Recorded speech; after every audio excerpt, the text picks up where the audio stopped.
If you ask me if it's okay to buy an electric vehicle today, well, I'd probably say yes. They make perfect sense if you are looking for a practical SUV, a small hatchback, or a two-wheeler for your daily runabout. But where it gets tricky to justify an electric car is when car makers claim that they can provide you the same levels of thrills as a high-performance vehicle. Well, yes, a case in point is the all-new Audi e-tron GT.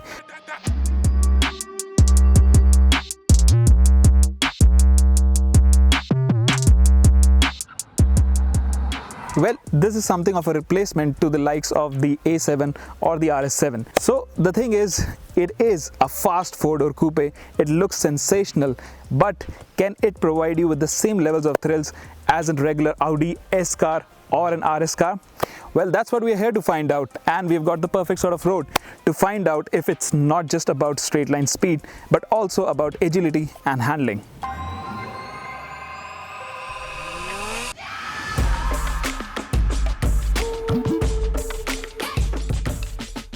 If a car's design matters to you more than anything else, then the e-tron GT is already a winner because it looks sensational.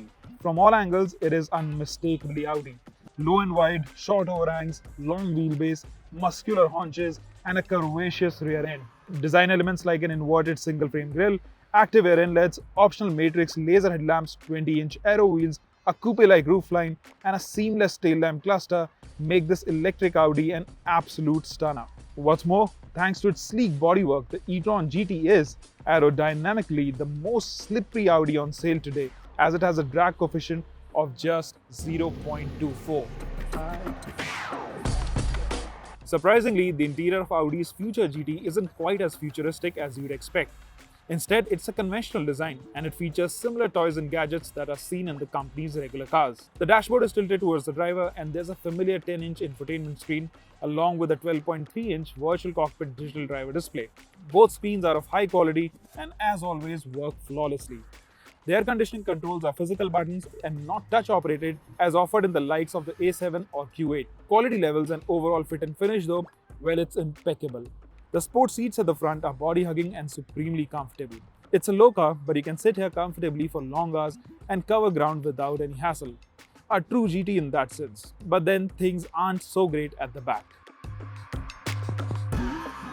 The rear seat space of the e-tron GT, it's kind of decent, but it's not the best, of course. Now, this is a GT car. This is not a proper saloon or a sedan like an A6 or the A8. So, in terms of space, you are just about comfortable. The windows are also quite small. It doesn't give you that luxury car sort of feel. But overall, I think you can sit here, you can do grand touring sitting at the backside as well. In terms of features and equipment, again, it doesn't have a lot of features. It has this basic air conditioning. But in terms of space, yes, it feels a little cramped, but you sit here comfortably because the floor is virtually flat.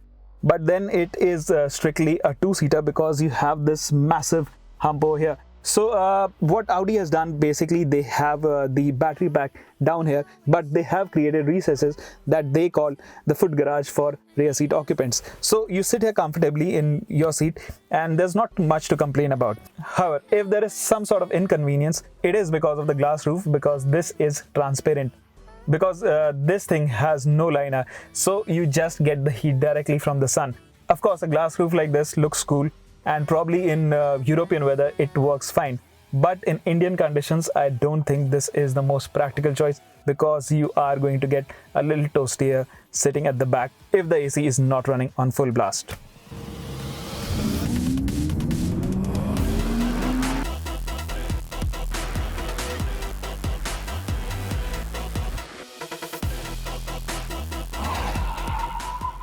The moment you sit in the e-tron GT, well, the first thing you notice is the heft. So as soon as you start going, well, you can feel that weight. You can feel that this is a very heavy car. This weighs nearly 2.3 tons. So even to get it rolling, well, you can feel that weight. But having said that, it doesn't mean that it doesn't have enough power.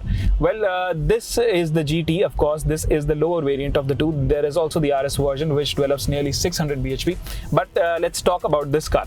So this has a 93 kilowatt hour battery pack, 85 kilowatt hour. I think it's usable. That's what it is. And it has a range of 500 kilometers. Well, realistically, you're not going to get that, but probably close to 350 is what you're going to get. Now let's talk about the performance, because this thing packs 469 bhps. Well, yes, like in typical Audi fashion, it is a quattro all-wheel drive, so it has got two PSM motors, one at the front and one at the back. So that means it is an all-wheel drive vehicle.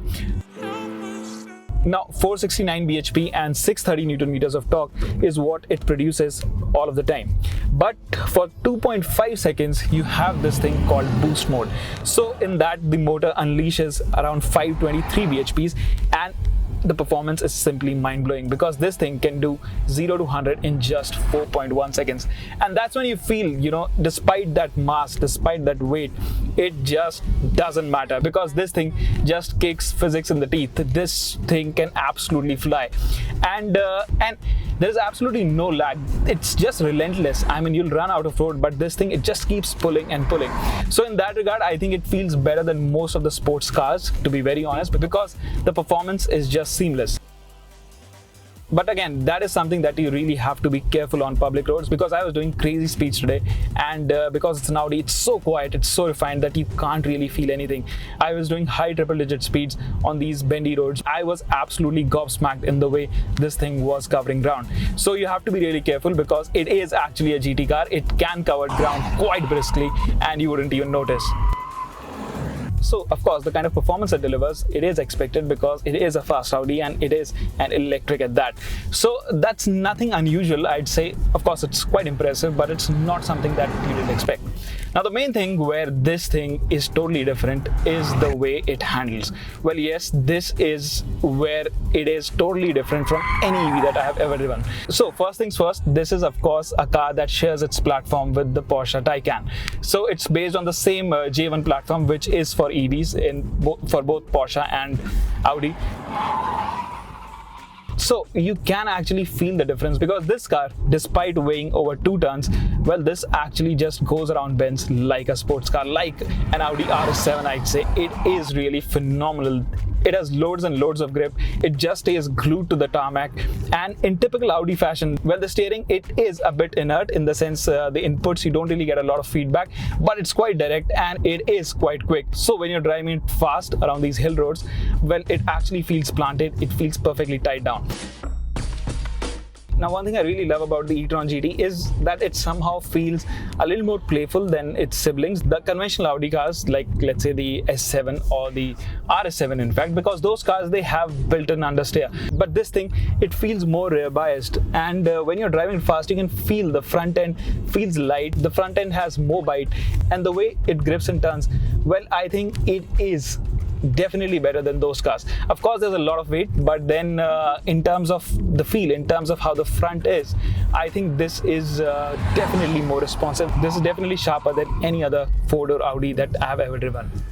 The only thing is, of course, it is a heavy car, so you can feel that weight. Of course, it has got performance and it can hold the road really well, but what it can't really mask is the weight. So when you're doing those quick directional changes, you can feel the lateral movements, you can feel the mass moving around, and that's when you actually notice that this is not a light car. The other thing that's not very confidence inspiring is, of course, the brakes. Now, the brakes are perfectly fine. It stops on time as soon as you drop the anchors, but you know the kind of inertia it has. When you try to stop all that mass, when you stop that momentum, you can feel all the G-forces. So if you're driving fast and you come across a bend and you kind of miss your line, or you go into a corner too fast, when you brake really hard, you can feel the car moving around, and that's where it doesn't feel natural. I think you have to recalibrate your mind because you are driving a heavy EV. But once you have done that, once you understand that it's not a petrol powered car, it has got weight, well, of course, you try to understand it that way and you make adjustments to your driving, and that's when this thing really comes onto its own, because it is fun. It is absolutely phenomenal. I can't believe I'm saying that, but I think it is one of the best driving cars I've ever driven, and it makes it all the more special that this is an EV. this is the first time that I'm driving a low slung EV, because all the car manufacturers, what they do, they know that EVs have a lot of weight to lug around, and to make a car that can handle, that can take the fight to conventional cars, well, they have to do something absolutely out of this world. And this is what Audi or even Porsche have done. Well, they have gone where no one else has, because all the companies, whether it's BMW, whether it's Mercedes, they started off with SUVs, where if a car doesn't handle well, you can say that it's not meant to do that. But in a low slung GT car, handling and performance, they have to go hand in hand together. And I think that's what Audi has done with the GT. I haven't driven the Taycan as yet, because I've heard that it is even more focused. It is a proper fast four-door saloon. But this, to me, it feels exactly like an RS7. It has all the ingredients of a fast Audi car. And the best thing is, when these manufacturers, when they come out with an electric car, they have a lot of weightage. They have a lot of expectations. And the thing I love about the e-tron GT the most is that it feels quintessentially Audi. It feels a little too clinical, if I can say that, but it feels brilliant. It grips like any other S car or RS car, and that's what is very impressive, because they have given it the typical Audi character. You know, when a company like Tesla or any other manufacturer which has just come out of the block and they started producing EVs, well, they didn't have anything to live up to. They didn't have, customers didn't have expectations. But when you're a manufacturer like Audi or BMW or Porsche, you have certain expectations. People want your cars to behave exactly how they used to behave. So they have to be engineered that way. That's why it took them so much time, because they've absolutely perfected this formula. And this car, the only thing that's missing in this is probably the sound. It doesn't have that typical V8 burble or that pops and crackles of a proper RS car or S car. But in every other aspect, this feels like a proper performance Audi. And last but not the least, I absolutely dig the looks of this car. It looks like a spaceship. In fact, sounds like a spaceship as well, because it has some inbuilt sound system where when you're driving, it sounds like as if it's a spaceship that's about to land. But coming back to the looks, I think it looks sensational. And for me, when a car looks so sexy, well, I think it's half the job done, because for a performance car, it's also very important to have that aesthetic appeal.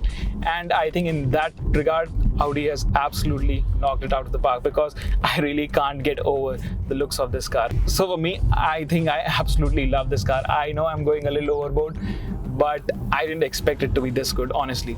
And this has just surpassed my expectations.